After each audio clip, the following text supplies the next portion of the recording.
Dafydd Alun dwi'n Milfeddyg yn Ystwyth, efo Ystwyth Let, a dwi'n rhan o'r cynllun Taclo Scab o ardal Cwm Ceilan a Maes Mawr. Y tueddiad ydy fo Clafr i ffermwyr i drin o neu trio cynllunio i osgoio yn unigol, ond mae o'r math o clwy mae rhaid i ardal gyfa ac yn bendant o rhaid i gymdogion weithio fi gilydd i drio gwaredu fo. Mae hwn yn gynllun unigryw yn yr ystyr na criw o ffermwyr yr ardal sydd wedi dod at ei gilydd i ddechrau y prosiect a maen nhw'n gweld y bydd mewn cydweithio i drio gwaredu'r clwy o'r ardal. Yn rôl i yn y prosiect ydy cymryd y sampla gwaed.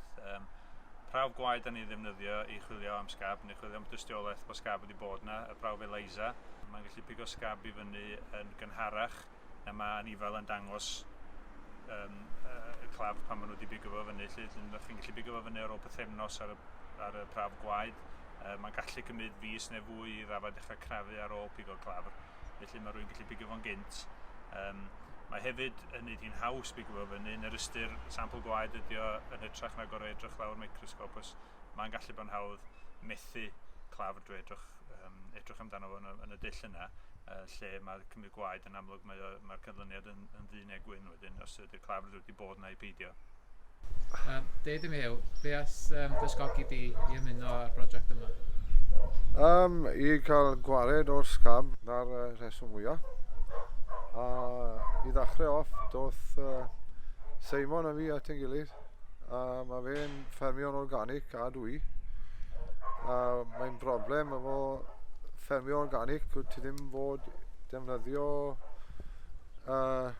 injections yma, na dipio. So eisiau ni at ein gilydd a siarad a doedd Davies Ystwyth Vets a fewn efo ni dechreuon ni wneud doedd mwy o ffermwyr wedyn de. Be mae'n golygu yn union i cydweithio fel ardal Ceilan Maes Mawr da ni siarad o fan hyn? Sut ydych chi'n mynd ati i cydweithio fel grŵp? Ni'n neud fel blood tests ar y defed. Mae 12 dafad bob diadell.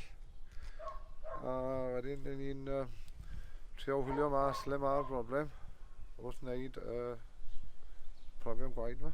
Mae'n cael y results mynd mlaen, pwysio mlaen o fyny, gobeithio ni, bod rhywun yn neud rhywbeth yn biti os yna wedi problem dan hwnna.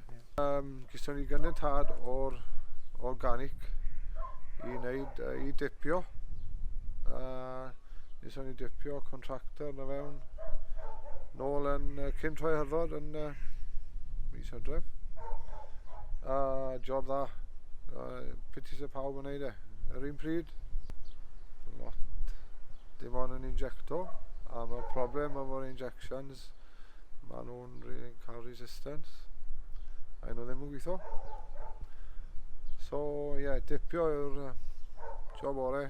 A mae eisiau cael pawb at ei gilydd i wneud e.